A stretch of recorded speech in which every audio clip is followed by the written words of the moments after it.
안녕하세요. 오늘은 두 번째 시간입니다. 두 번째 시간은 이제 시퀀스랑 설치가 다 됐다는 가정하에 이제 시작을 한번 해볼게요. 보시다시피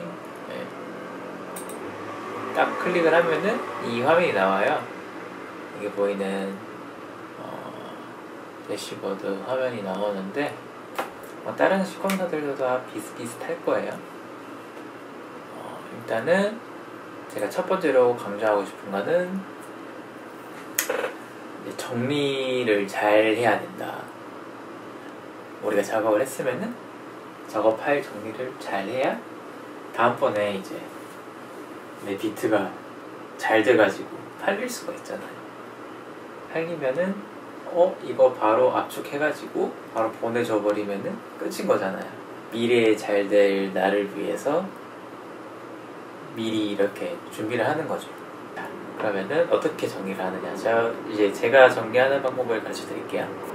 로케이션이라는 게 있잖아요. 위치를 이렇게 보시다시피 년, 월, 일이 적혀 있죠. 똑같이 새 폴더를 만들어주고 오늘 날짜를 적어주는 거예요. 여기에다가 현재 폴더 사용을 딱 하면은 저 폴더에다가 저장이 되는 거죠. 제목을 적어가지고 이제 크리에이트를 딱 누르면은 이제 그 제목에 맞는 폴더가 또 만들어져요. 이거에 저는 익숙해져가지고 저는 이렇게 정리를 하고 있어요. 각자 편한 정리 방법이 있으면 그렇게 하시면 되는 거고요. 이 파일로 제가 계속 이제 강의? 클래스를 이제 진행을 할 거예요, 제가. 그러니까는 어떤 노래를 만들지, 우리가 이제 한 곡 완성을 해봐야 되는 거잖아요, 이 클래스 내에서. 그러면은 어떤 노래를 만들지 한번 일단 생각을 해보면은, 저는 요즘 자주 듣는 게, 미고스 거를 자주 들어요. 미고스 타입으로 한번 만들어 볼게요. 그러면은 이제 샘플레이트를 지정을 해줘야 돼요. 일단 이거는 조금 전문 용어지만은 어느 정도 이제 이해를 하고 가셔야 돼요. 샘플레이트라는 거는 1초에 48,000번, 그러니까 48kHz잖아요. 48,000번을 이렇게 나누는 거예요. 칸을 48,000개로 나눠가지고 기록을 하는 거죠. 보통 CD 같은 경우에는 44.1을 사용을 해요. CD로 사용하려면은 44.1로 다시 뜨면 되는 거라서 보통은 이제 높은 걸로 작업을 해요. 광고나 이런 거는 예를 들어서 좀 더 높은 걸로 작업을 하겠죠? 192로 사용하는 경우도 있을 거고 96kHz로 사용하는 경우도 있을 거고, 그렇지만은 그거는 너무 이제 성능이 되게 좋은 걸로 작업을 해야 되는 거기 때문에, 그리고 그 정도까지는 사실 필요가 없죠, 저희는.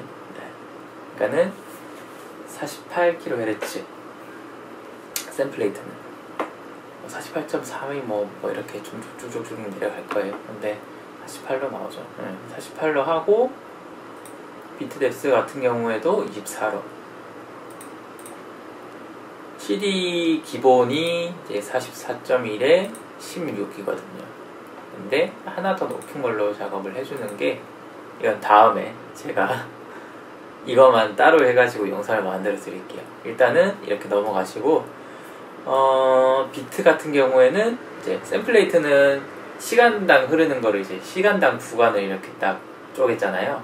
비트 뎁스 같은 경우에는 음량의 크기라고 보시면 돼요. 음량의 크기를 이제 2의 24승으로 나누는 거예요. 2의 24승이면 저도 잘 모르겠는데 아무튼 엄청 큰 숫자겠죠? 8비트는 256? 이런 식으로 되겠죠? 네. 아무튼 24비트로 작업을 하시면 되고, 48의 24 이거만 딱 외우시면 돼요. 48의 24로 작업을 한다. 네. 이렇게 외우고 계시면 됩니다. 이 화면 같은 경우에는 다들 준비하신 인터페이스에 딸려 나오는 소프트웨어겠죠. 이제 그거의 설정을 건드려주는, 인터페이스 설정을 건드려주는 거. 일단 이거를 제가 왜 켰냐면은 다른 게 아니라 버퍼, 이 버퍼 사이즈를 보여드리려고, 이제 말씀드리려고 제가 준비를 했는데, 버퍼 사이즈라는 게 뭐냐면은 샘플스 퍼 버퍼라고 돼 있잖아요. 여기 보이는 샘플레이트에 보이는 샘플들 있죠. 이 샘플들을 얼마씩 이렇게 얼마나 모였을 때 전송을 시키느냐를 이야기해 주는 거거든요. 쉽게 말하자면은 버퍼라는 건 물양동이라고 생각을 하시면 되고, 샘플들이 물이겠죠. 네. 그리고 그걸 옮기는 건 CPU예요. CPU가 이렇게 막 열심히 옮기는 거예요. 근데 이 양동이가 크면 클수록 조금 쉬엄쉬엄 일을 하게 되는 거죠. 어찌 보면은 이제 물 찰 때까지 기다렸다가 보내고, 이렇게 하니까는 첫 시간에 말씀드렸던 그 레이턴시 있죠. 레이턴시라는 게 길어져요. 왜냐면 물 기다리는 시간 있잖아요. 찰 때까지 기다렸다가 가니까는 레이턴시가 길어지는 거예요. 지연 시간이 생기는 거예요. 그러니까는 우리 같이 이제 연주를 직접 해가지고 녹음을 해야 된다 하는 상황이 되면은 버퍼 사이즈를 조금 작게 가야 돼요. 대신에 일하는 사람이 많이 힘들겠죠. CPU가 되게 바빠져요. 이걸 하면은. 그러니까는 이제 너무 과도하게 올릴 필요는 없고 128이나 256 정도면은 레이턴시를 거의 못 느낄 거예요. 네. 이 정도로 이 상태로 이제 작업을 하시면 되고, 믹싱을 하거나 뭐 그런 경우에는 보통 1024로 많이 작업을 하실 거예요. 왜냐하면 이거는 뭐 녹음할 필요가 없으니까. 그죠? 레이턴시가 생겨도 상관이 없어요. 그러니까는 1024로 뭐 믹싱 작업이나 이런 걸 진행을 하시면 된다. 왜냐하면은 CPU를 위해서 믹싱할 때 CPU를 잡아먹는 이제 VST들이 많이 들어가잖아요. 플러그인들이. 그 플러그인들이 CPU를 많이 사용하기 때문에 CPU 사용량을 조금 줄여줘야 돼요. 아니면은 버벅거리거나 막 그렇게 할 거예요. 일단 우리는 비트 메이킹, 조금 있다가 이제 이 다음 시간에는 아마 연주를 직접 하고 하겠죠. 그러니까는 256으로 세팅을 해놓고 진행을 할 거예요. 마스터는 뭐 따로 뭐 더 설명드릴 게 없죠. 그냥 제일 마지막 단위인 거죠. 모든 것들이 이 마스터를 통해서 아웃풋으로 나오는 거, 그거라고 생각을 하시면 되고, 총괄하는 애라고 생각을 하시면 됩니다. 오디오 같은 경우에는 말 그대로 녹음을 하시거나 아니면 웨이브 파형을 이렇게 작업을 하실 경우에는 다들 작업을 하실 거예요. 이걸로. 여기는 뭐 딱히 특징이 없죠. 그냥 웨이브 폼을 만들 수 있는, 그렇죠, 그런 트랙이라고 생각을 하시면 되고, 여기 인스트돼 있는 거, 인스트루먼트, 악기 트랙이죠. 악기 트랙 같은 경우에는 여기에 악기를 직접적으로 인서트 해줘가지고 악기를 뭐 여기 녹음 버튼 누르고 녹음을 하면은 녹음이 되겠죠. 악기를 사용하는 트랙. 그리고 옥스 같은 경우에는 역할이 되게 많죠.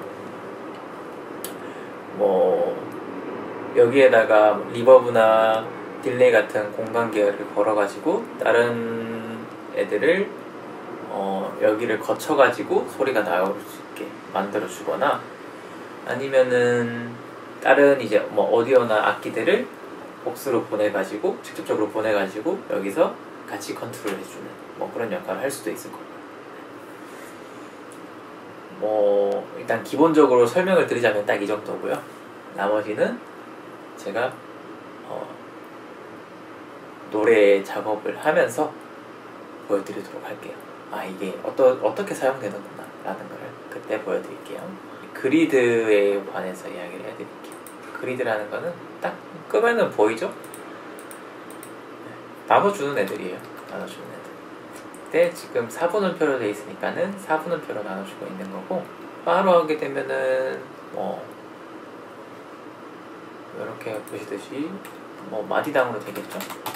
이런 식으로 이렇게 나눠준다 라는 걸 알고 계시면 돼요. 나눠주는 거 보이시는 템포, 뭐 내가 이제 노래 작업을 해야 되는데 템포가 필요하잖아요. 이제 떠오르는 멜로디의 템포가 대충 이렇게 느껴지니까는 그거 박자를 대충 세가지고 템포를 넣으시면 돼요. 근데 이게 어떻게 쉽게 측정을 하냐, 휴대폰 어플 같은 거에 이렇게 탁탁 이렇게 치면은 템포가 나오는 어플들이 있어요. 그거를 다운받아서 사용을 하시거나, 뭐 메트로놈이라고 치면 나오실 거예요. 그거를 하시거나, 아니면은 저는 이런 방법을 많이 사용해요. 클릭 트랙을 생성을 해요. 클릭 트랙을 생성을 해서 이제 클릭 트랙이라는 게 메트로놈 해주는 거예요. 큐베이스 보면은 F3번 누르면은 그 창 나오죠. 거기에 아마 클릭이라고 껐다 켰다 하는 게 있을 거예요. 그걸로 하시면 돼요. 재생을 하면은 뭐 띡띡띡띡 소리가 나오겠죠. 그거라고 보시면 되고, 이거를 틀어놓고 저 같은 경우에는 이렇게 왔다 갔다 하면은 속도가 변환이 되거든요. 메트로놈 속도가 변해요. 그러니까는 그거를 들으면서 아, 이 정도면은 맞겠다, 얼추 맞겠다 할 때 그 템포를 사용을 합니다. 사용을 하시면 되고, 이렇게 해서 제 기본적인 세팅을 어떻게 하는지 제가 설명을 드렸고요. 여기까지는 쉬웠을 거예요. 그렇죠? 많이 어려운 거 없었죠? 누구나 다 따라할 수 있는 정도였어요. 이 제가 방금 말씀드렸던 그것들만 딱 세팅이 정확히 되어 있으면은 나중에 무슨 문제가 생기거나 그러진 않을 거예요. 네. 일단은 오늘 강의는 그러면은 여기까지 딱 하고요. 되게 기본적이었죠. 되게 기본적인데 처음 이제 딱 켰을 때 영어 확 들어오면은 아, 이거 어떻게 해야 되지? 이렇게 하실 수 있는데, 그래도 제가 이렇게 이야기를 해주니까는 따라 하실 수는 있을 거예요. 이렇게 제 강의가 원래 이렇게 되게 하나하나 다 짚어주려고 제가 강의를 시작을 한 거예요. 이거를 생각보다 제가 생각하기에는 그냥 이렇게 하면 돼, 이렇게 하는데, 뭐 처음 하시는 분들은 이게 이 버튼이 뭔지 저게 뭔지 잘 모르잖아요. 그러니까는 그거를 하나하나 찝어가지고 내가 사용하는 것들, 그러니까 작곡할 때 사용되는 버튼들만 이렇게 조금씩 가르치다 보면은 전체적인 기능도 제가 가르쳐 드릴 수 있지 않을까 싶어가지고 이렇게 하나하나 다 짚어드릴 거예요. 나머지 이제 버튼들은 사용할 때마다 제가 설명을 해드릴 거거든요. 이렇게 배우시면 될 거고, 이렇게 하나하나 배우다 보면은 언젠가는 뭐 되게 빨리 배울 수 있을 거예요. 지금까지는 설명하느라 제가 이거를 많이 설었는데, 이제 노래 작업이 들어가면은 이거보다는 이제 어떤 식으로 이렇게 편집을 하고 악기를 찍는지 뭐 이런 게 많이 들어갈 겁니다. 이번 영상도 시청해주셔서 감사하고요. 다음 시간에 더 재밌는 강의로 찾아뵐게요.